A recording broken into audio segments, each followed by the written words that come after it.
Hi guys, welcome. This is going to be a short one today.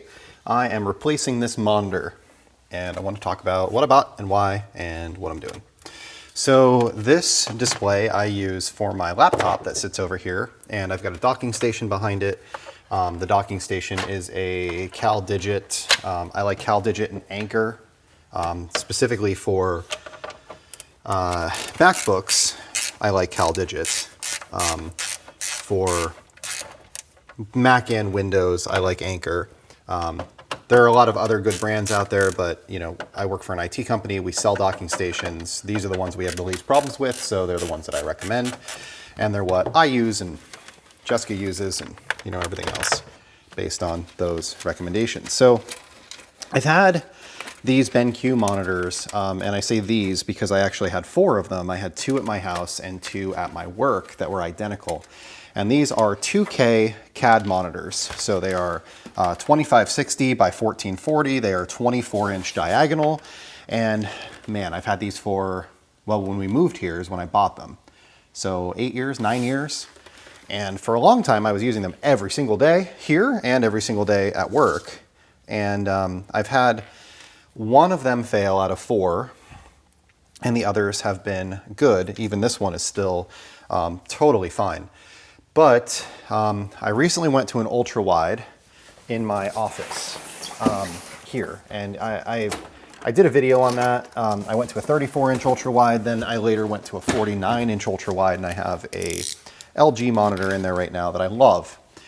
And that monitor is fantastic, but it's also, you know, $1,000 to $1,200 depending on the time of the month, what sales are going on, you know, whether it's Black Friday, a variety of things obviously dictate pricing for electronics.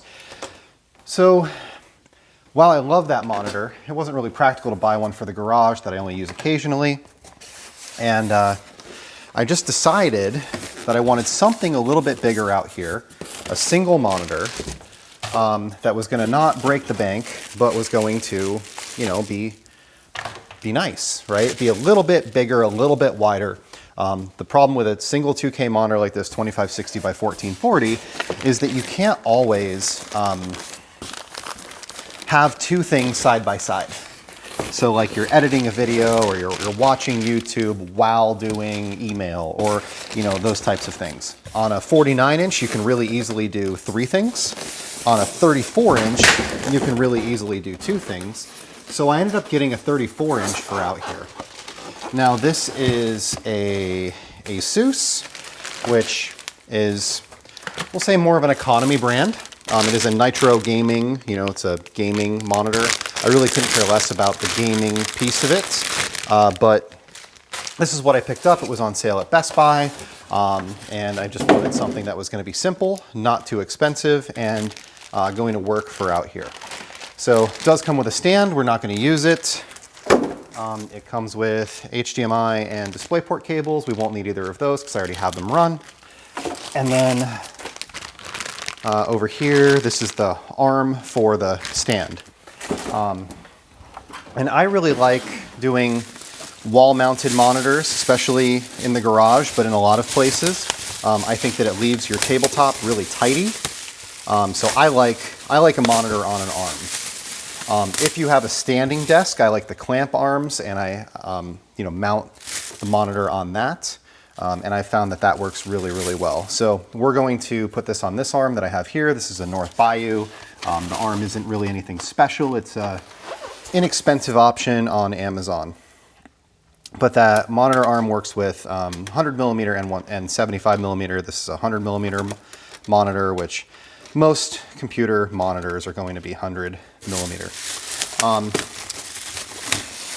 And this display is 3440 by 1440, something like that, 3400 by 1440. So that's like, let me see, a normal monitor, and I'm using the word normal in air quotes, but I'm thinking of the monitor that you have at your office. The ones that are most popular at most places are going to be what they call full HD or 1080p. And what that means, 1080p or full HD, is that the monitor is 1920 by 1080. So there are 1,920 little squares, or what they call pixels, but they're little squares of color and light going across, and 1080 going up. And that's where those numbers come from. And when you get into what they call a 2K monitor, which is what this is, which looks normal, but it's a little bit higher resolution. And like I said, it's more for like CAD and drafting. You get into something a little bit wider, 2560 by 1440, so you can fit just a little bit more content on your screen. This guy is 3440 by 1440 or something very close to that. And what that means is we've got 3400 wide. So if you think a normal screen is 1920, 2 times 1920 is 3840. I'm at 3440. We're really close to 2 screens sitting side by side, but on the same mount, which is nice because then you don't have to worry about, splitting things up on 2 different monitors, losing an app here or there. Mac products in general, I have found, just work a lot better with 1 wide monitor instead of 2 narrow monitors, where Microsoft, like the Windows operating system, doesn't really seem to care. You can kind of work with either one. I opted to go with a 34-inch ultra-wide, not a 49, because I felt that it would fit here really well. I felt that it would look good on the stand. I figured that it would take up the space that we have here really well, and it does. I did go with a curved. I like curved displays a little bit better. I think that they're easier on your eyes. You end up having just a little bit less opportunity for fatigue and for like when you get into a wide monitor, if you're standing here, the distance between here and your eyes and the distance between here and your eyes on a flat monitor changes, and you're constantly changing as you're scanning left and right on the monitor. So the bigger the monitor goes, the more important the curve becomes. And on a 34-inch like this, I could probably go both ways and be happy with either one. When you get bigger, I would say that's when it's like, okay, well, let's definitely make sure we have the right curve. So my 49, you definitely want a curve. You definitely want a 1000R, which is a 1 meter curve. And I'm kind of getting into technical stuff here, but this is how it looks. We can get this plugged in here real quick. I'll show you how it lights up. I'm gonna have to redo some of my cabling back here, so we'll kind of unstrap and reroute some of that. I've got a Logitech camera that kind of hangs out up here in case I want to join a Zoom meeting from out here, which I do from time to time. Not always, but from time to time. And the power supply on this monitor has this brick, and I'm going to want to hide that back here, so we'll do a couple little adjustments. Why did I go with the Asus? Well, Acer. Acer is a reasonable brand. They've been around for a long time. When I was building computers, as a freshman in high school, they existed. Some of my first monitors were Acers. They're, I would say, an economical brand. Like there are some performance brands and there are some more economical brands. I would put Acer on the economical side of things. That's nothing against them. That's just a fact, a piece of factual information. And let me see, is this DisplayPort cable long enough? I might swap my cable out as well. I always do monitors on camera, even if I'm not doing a video for you guys. I always pull out a camera and I record the unboxing and the powering on of the monitor for the first time.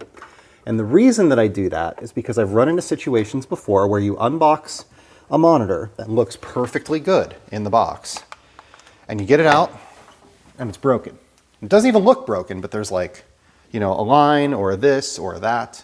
So I have learned over the years to always unbox on camera anytime you're buying a display, a TV, a monitor, anything like that. That could just be, have your kid hold your iPhone. Not that, I am not a person who really leverages warranties and stuff like that. Like that's ultimately not me. But if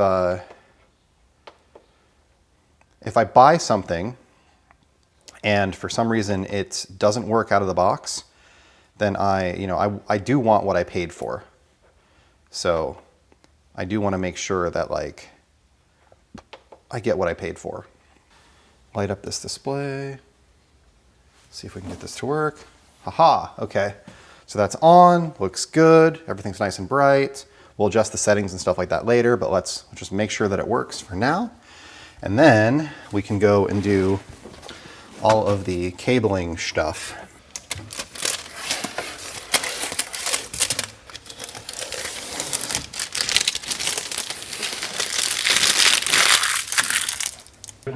Here we are. We have a side-by-side where we can have, two different windows that are open simultaneously. We can see them both almost in full screen. I can work on comments while I'm working on watching a video or something along those lines, but nice and simple. This went in well, no issues, and that's how it should be. So thanks for watching. Have a great day.